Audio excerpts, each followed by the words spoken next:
Hello students, welcome to my channel. I am Chirag. आज का हमारा टॉपिक है डिस्क्रीट मैथमेटिक्स का एक नया टॉपिक लेकर आए हैं, that is recurrence relation. Recurrence relation को स्टार्ट करने से पहले अगर आप मेरे चैनल पर नए हैं तो बेल आइकन को प्रेस करें, लाइक करें और अगर वीडियो अच्छा लगे तो कमेंट करें और सब्सक्राइब करना ना भूलें। चलिए स्टार्ट करते हैं मेरा आज का video, that is recurrence relation. Recurrence relation को स्टार्ट करने से पहले मैं एक फील लेते हैं टॉपिक का। टॉपिक में बेसिकली है क्या? रिकरेंस रिलेशन का मतलब होता है एक ऐसा सीक्वेंस जिसमें हमें नेक्स्ट टर्म की वैल्यू को कैलकुलेट करने के लिए उसकी प्रीवियस टर्म्स पर डिपेंड होना पड़ता है। लाइक अगर मुझे कोई भी सीक्वेंस है उसका नेक्स्ट टर्म निकालना है तो उसका नेक्स्ट टर्म को निकालने के लिए मुझे उसका प्रीवियस टर्म्स का कुछ रिलेशन बिठाना पड़ेगा। उसके कुछ रिलेशन से ही हमारा नेक्स्ट टर्म डिराइव होगा। जैसे एक सीक्वेंस लेते हैं, मान लीजिए एक सीक्वेंस है ए। एक सीक्वेंस दे रखा है हमें 2 2 2 स्क्वायर 2 क्यूब, मतलब 2 raise to the power n का एक सीक्वेंस है, right. 2 2 square 2 cube 2 4 up to so on.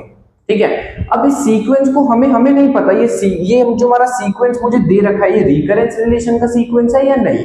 तो इसे चेक करने के लिए हमें देखना है कि मतलब जो मेरा नेक्स्ट टर्म है वो मेरा डिराइव हो पा रहा है प्रीवियस टर्म से, उसे ही चेक करेंगे। अगर वो हो रहा है तो मतलब ये सीक्वेंस मेरा रिकरेंस रिलेशन है, अदरवाइज नॉट। ठीक है, अब चेक कैसे करना है इधर देखिए। अगर मैं इस इक्वेशन को, इस सीक्वेंस जो दे रखा है मेरा एक, इसे मैं सिंप्लीफाइड फॉर्म में लिखूं, 2 को 2 लिखूंगा। What is 2 square? 2 स्क्वायर को मैं लिख सकता हूं 4, 2 का double 4, 2 multiply 2 4, 2 cube 2 multiply 2 that is 8, 2 to the power 4 is also 16, you know that, up to so on। so basically हो क्या रहा है इधर, जैसे आपने देखा जो हमारी नेक्स्ट टर्म है 4, फर्स्ट टर्म 2 थी तो उसमें तो कुछ नहीं, एक फर्स्ट टर्म है। सेकंड टर्म जो मेरी डिराइव हुई ना 4, वो मेरी लास्ट टर्म उसकी प्रीवियस टर्म पे डिपेंड कर रही है, दैट इज 2 पे डिपेंड कर रही है। कैसे? फर्स्ट टर्म थी 2, मैंने 2 का डबल कर दिया। व्हाट इज 2 का double? What is the double of 2? 4। 2 multiply 2 is 4, right. 2 multiply 2 is 4। अब 4 का डबल 8, 4 मल्टीप्लाई 2 इज ऑल्सो 8। अब 8 का डबल 16, 16 का डबल 32, मींस मेरी नेक्स्ट टर्म क्या आ गई 32। मतलब मुझे पता चल गया जो मेरी नेक्स्ट टर्म आ रही है वो मेरी प्रीवियस टर्म पर डिपेंडेंसी दिखा रही है, मतलब डिपेंड है, उस पर डिपेंडेंट है। जैसे क्या हो रहा है, मेरा प्रीवियस टर्म का डबल, लाइक मैं अब प्रीवियस टर्म का डबल 32, नेक्स्ट टर्म क्या होगा? नेक्स्ट टर्म कमेंट में जरूर बताइएगा क्या होगा नेक्स्ट कमेंट। नेक्स्ट क्या होगा? नेक्स्ट टर्म हो जाएगा मेरा 32 मल्टीप्लाई 2 इज 64। मींस जो मेरा प्रीवियस टर्म है अगर मैं उसको मल्टीप्लाई कर दूं 2 से, या मैं डबल बोलूं कि डबल है मेरा प्रीवियस टर्म का, तो मुझे नेक्स्ट टर्म मेरा मिल जाएगा। इसी को कहते हैं हम रिकरेंस रिलेशन। तो ये तो मुझे पता चल गया जो मेरा सीक्वेंस ए है ना वो मेरा रिकरेंस रिलेशन है। अब रिकरेंस रिलेशन की फॉर्म में कैसे लिखते हैं इधर देखिए, ये है मेरा रिकरेंस रिलेशन का फॉर्म। क्या करा मैंने? कुछ नहीं करा। an जो है मेरी करंट टर्म है जो मैं निकाल रहा हूं, जिसको आप बोलोगे नेक्स्ट टर्म, ठीक है। an minus one previous term, इधर प्रीवियस टर्म कौन सा है? 2। लास्ट टर्म जिसके 4 कहां से डराइव हुआ? 2 से, तो 2 क्या हो गया यहाँ पर? प्रीवियस टर्म को लिखेंगे an-1, बस -1 करके लिख देंगे और मल्टीप्लाई 2 करा है हमने, हर प्रीवियस टर्म को 2 से मल्टीप्लाई करा। 8 निकालना था तो 4 को 2 से, 16 निकालना था तो 8 को 2 से करा। तो बेसिकली हमने क्या लिखे थे? 2 मल्टीप्लाई an-1। तो ये हो गया, ये हमारा फॉर्म होता है, हमारा जनरल रिप्रेजेंटेशन होता है किसका? एक मिनट गाइस, सॉरी कॉल आ गया था। ठीक है, तो ये मेरा होता है, मेरा जनरल रिप्रेजेंटेशन होता है किस चीज का? Recurrence relation. समझ आया? एक और एग्जांपल देखते हैं, कंफ्यूज नहीं होना। एक और एग्जांपल देखते हैं, एक और एग्जांपल देखिए इधर। ठीक है, ये वाला एग्जांपल देखिए। अब ये एक और ए सीक्वेंस दे रखा है, इसमें क्या दे रखा है? 3, 7, 11, 15। अब मुझे देखना है कि नेक्स्ट टर्म क्या रिलेशन बैठा, मतलब उन पैटर्न्स के बीच में क्या ऐसा रिलेशन बैठा कि इसमें नेक्स्ट टर्म डिराइव होती जा रही है। मुझे भी निकालना है ना हमें टर्म, मेरे को पूरी टर्म तो दी नहीं जाएंगी आगे, अप टू सो ऑन, बहुत सारे नंबर्स हैं, राइट। देखिए 8 दे रखा था 3, नेक्स्ट है 4, कितने का गैप है इन दोनों के बीच में? 4 का गैप, ठीक है। फिर नेक्स्ट 2 टर्म्स देखिए 7 और 11, कितने गैप है? 4 का गैप है। अगली नेक्स्ट 2 टर्म्स देखिए 11 और 15, 4 का गैप है फिर से, 11 और 15, 15 माइनस 11 दैट इज 4। तो मतलब हर 2 टर्म्स के बीच में 4 4 4 4 का गैप है, हर 4 4 टर्म्स के बाद मेरा बढ़ता जा रहा है। इधर देखिए लास्ट टर्म था मेरा 23 के बाद प्लस 4 करूंगा तो क्या आएगा? 27 आया। तो मतलब मुझको समझ आ गया कि जो मेरा क्या हो रहा है, मैं प्रीवियस टर्म में अगर 4 4 ऐड करता जाऊं तो मेरा क्या बन जाएगा? मेरा नेक्स्ट टर्म आ जाएगा। ठीक है गाइस, इधर देखिए। अब इसका रिकरेंस रिलेशन लिखना ही बहुत इजी है, रिकरेंस रिलेशन लिखवाना समझा दूंगा, इतना आसान टॉपिक है ये। ठीक है, इधर देखिए वही हम जो टर्म निकाल रहे हैं, नेक्स्ट टर्म बोलो या करंट टर्म बोलो, कुछ भी बोल लो, ठीक है, उसमें क्या करा, प्रीवियस टर्म को किससे डिनोट करते हैं, इधर लिख लीजिए, जो हमारा प्रीवियस टर्म है उसको हम डिनोट करेंगे ए एन माइनस, साथ साथ नोट्स बनाते चलिएगा, ठीक है, ए एन माइनस वन से डिनोट करेंगे, और जो करंट टर्म है जिसमें हम वर्क कर रहे हैं उसे बोलेंगे ए की पावर ए एन, ठीक है। इधर देखिए, तो इसमें क्या हुआ, मैंने प्रीवियस टर्म में चार चार का ऐड करते गए और मेरा नेक्स्ट टर्म आ गया, तो मैंने क्या लिखा, ये हमारा रिकरेंस रिलेशन की फॉर्म में हम कैसे लिखेंगे इसे, ये मेरा रिकरेंस रिलेशन की फॉर्म में लिख दिया मैंने a n minus one plus four, easy, ठीक है।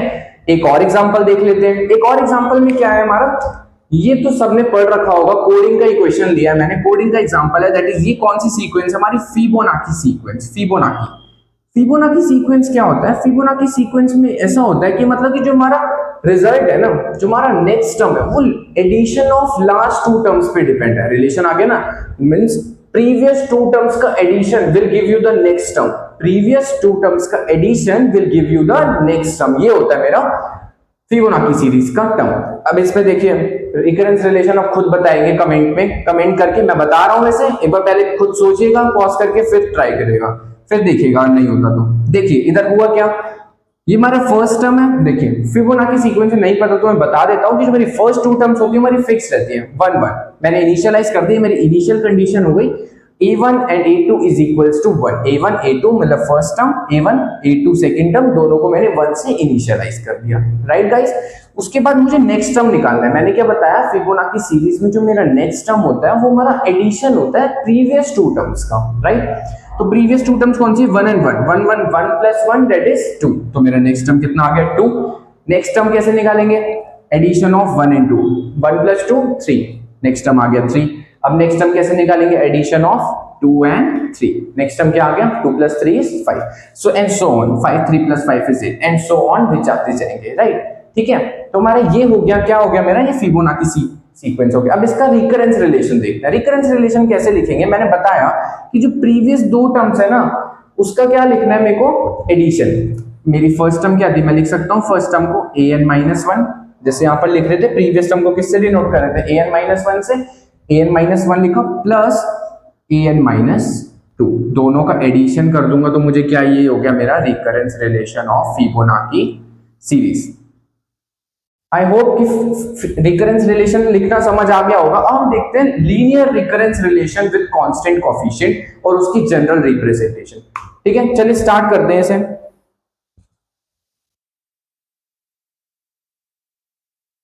चलिए अब स्टार्ट करते हैं हमारा लीनियर रिकरेंस रिलेशन की जनरल रिप्रेजेंटेशन। अभी तक हमने देखा कि एग्जांपल से हम डायरेक्टली डिराइव कर रहे थे अपने रिकरेंस रिलेशन को। हमने लास्ट एग्जांपल देखा था हमारे 2 2 स्क्वायर 2 क्यूब का, राइट।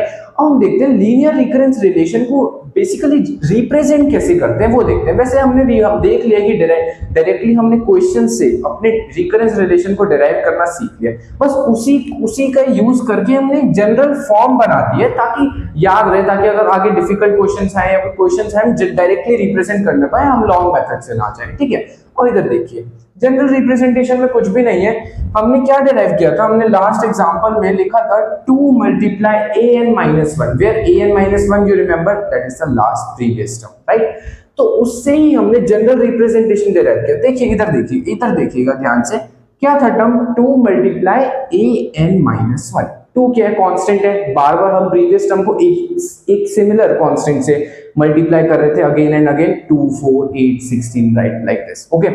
तो 2 क्या है हमारा यहाँ कांस्टेंट है और an-1 जो है ये मेरा रिप्रेजेंट करता है रिकरेंस रिलेशन। इधर देखिए ये जो C0 C1 C2 C3 and up to Cn ये सब क्या है मेरे कांस्टेंट्स हैं, और ये जो मेरा an-1 an-2 an-3 ये सब क्या है मेरे रिकरेंस रिलेशन। समझ आया कॉन्सेप्ट। बस आपको क्या याद रखना है, ये है हमारा फास्ट व्यू, वो हम डिराइव कर रहे थे, लॉन्ग व्यू था, इसलिए हमने ये करते जनरल रिप्रेजेंटेशन। ये आपको मेमोराइज करना पड़ेगा, ये आपको मेमोराइज रखना है। बस मेरा जनरल तरीका क्या है, मेरा लीनियर रिकरेंस रिलेशन को रिप्रेजेंट करने का, राइट। अब देखिए C0, बस आपको 2 वर्ड्स याद रखने हैं, ज्यादा नहीं। मैं कह रहा हूँ सब कुछ यहाँ करा के भेजूंगा, कोई दिक्कत नहीं है, बस एक वीडियो देख लेना, नीचे डिस्क्रिप्शन में नोट्स प्रोवाइडेड है वो देख लेना, बस काम खत्म, ठीक है। इधर देखिए 2 टर्म्स हैं इधर CAN, ये 2 टर्म्स याद रखते हैं, बाकी तो आपको काउंटिंग तो यार बचपन से ही कर रहे हो। C0 n, बस n माइनस n जीरो मत लिख देना, n minus zero, right. Next term क्या होगा, बस जीरो प्लस जीरो के बाद 1 c1 an minus 1, next term c2 an minus 2, like this c3 an minus 3 और up to go on up to n जितने भी नंबर्स तुम्हें दे रखे होंगे, ठीक है। ये था। और जब भी दो टर्म्स लिखो उनके बीच में कौन सा साइन आना है, एडिशन का। कौन सा साइन आना है बीच में हमारा, एडिशन का। मल्टीप्लिकेशन कभी भी नहीं आएगा। जब भी मेरा साइन एडिशन रहेगा तो हम उसे कहेंगे लीनियर रिकरेंस रिलेशन है। मल्टीप्लिकेशन आएगा तो हमारा रिकरेंस रिलेशन का है ही नहीं, सवाल ही रिकरेंस रिलेशन का नहीं है, ठीक है। तो ये है मेरा जनरल रिप्रेजेंटेशन मेरा किसका, रिकरेंस रिलेशन का। अब बात करते हैं हम कि अब कुछ एग्जांपल्स देता हूं, हम पहचानेंगे खुद से कि रिकरेंस रिलेशन की फॉर्म है या नहीं। मान लीजिए एक एग्जांपल, इधर मैं इसे रब कर देता हूं 1 मिनट, ठीक है। इधर देखिए, ये मेरे एक एग्जांपल दे रखा है, ठीक है। अब इस एग्जांपल में देखिए क्या दिया है, 2an plus 3an minus 1 plus 12an minus 2 is equals to n cube plus 1, ये वाला एग्जांपल, राइट। इसे देखिए, अब मुझे बताना है इन्हें कि रिकरेंस रिलेशन का फॉर्म है। चेक करते हैं, आओ इधर आओ, चेक करते हैं। 2 दे रखा है, 2 मेरा कांस्टेंट है, कुछ भी कांस्टेंट हो सकता है। मेरे को क्या करना है उसका, c0 मान लो इसे, ठीक है। ये an दे रखा है। एक बात याद रखना, रिकरेंस रिलेशन देखते वक्त ये जो मेरा इसकी जो सीरियलिटी है ना, सीरियल वाइज चलेगा ये। अगर यहाँ पे n-0 तो अगला n-1 ही होगा, n-2 हो गया तो मेरा रिकरेंस रिलेशन नहीं है, ये सीरियल वाइज में जाएगा। an-0 अगला an-1 आया, अगला an-2। कांस्टेंट कुछ भी हो मुझे फर्क नहीं पड़ता, ठीक है। n-1 n-2 इक्वल में। हाँ, अब बात आती है इक्वल में। इक्वल की जो यहां पर होगा ना, वो पॉलिनोमियल भी हो सकता है, जीरो भी हो सकता है, कुछ भी, एनीथिंग हो सकता है पॉलिनोमियल। मान लो मैंने अब n³ प्लस लिखा, मैंने n4+1 लिख दिया, कुछ भी लिख सकता हूँ। मैंने n³ प्लस n² + 1 लिख दिया। मैं कोई पॉलिनोमियल भी लिख सकता हूँ, मैं जीरो भी लिख सकता हूँ, कुछ भी लिख सकता हूँ। तो ये मेरा कौन सा, ये है मेरा रिकरेंस रिलेशन। यस, ये मेरा रिकरेंस रिलेशन है। सारी कंडीशन सेटिस्फाई कर रहे हैं, आगे कांस्टेंट्स है। अगर लाइक ऐसे होता, इधर देखिए ये सारे कांस्टेंट्स हैं और ये मेरा सीरियलिटी में चल रहा है, बस सीरियलिटी चेक करना जरूरी है कि सीरियल वाइज जा रहा है, n-0 n-1। अब देखिए यहाँ n-0 ने लिखा, n लिखा है, बात है कि n-0 n ही तो होता है, ठीक है, an लिख दिया, गॉट इट।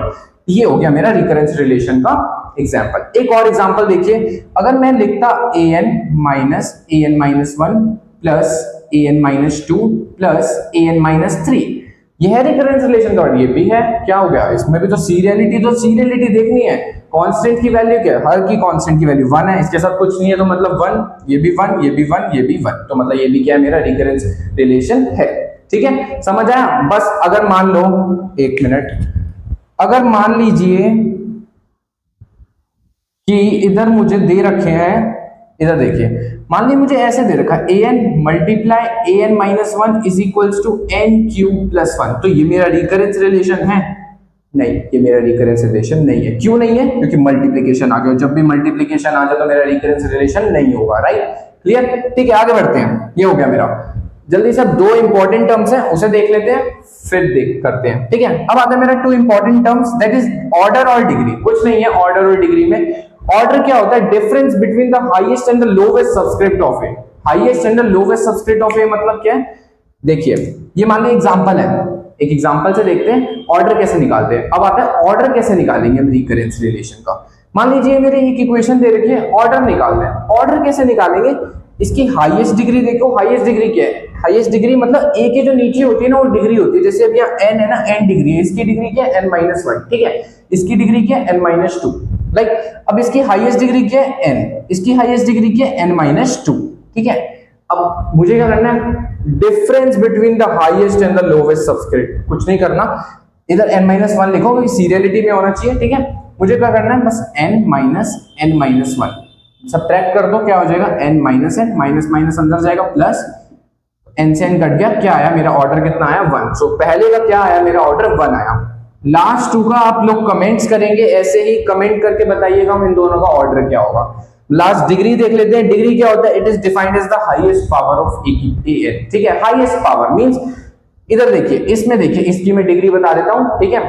डिग्री क्या है, an प्लस an में डिग्री, हाईएस्ट डिग्री पूरे रिकरेंस रिलेशन में हाईएस्ट डिग्री 1 ही है, क्योंकि n-1 n-2 हो रही है ना, हाईएस्ट डिग्री कितनी होगी, 1 हो गई। और ये याद रखना, ये मेरा फैक्ट है कि जो मेरी लीनियर रिकरेंस रिलेशन है उनका डिग्री क्या रहता है, हमेशा 1 रहता है। आई होप आज का लेक्चर आपको क्लियर होगा। अगले लेक्चर में हम क्या पढ़ेंगे, अगले लेक्चर में पढ़ेंगे लीनियर रिकरेंस रिलेशन के solution, right, general characteristic, roots, equation, iterative method, ये सारे जनरेटिंग फंक्शंस, ये सब आगे वाले वीडियो में कवर कर रहे होंगे। आई होप आपको वीडियो अच्छा लगा होगा। अच्छा लगा हो तो प्लीज सब्सक्राइब करें, कमेंट करें और बेल आइकन को प्रेस करना ना भूलें। Till then bye.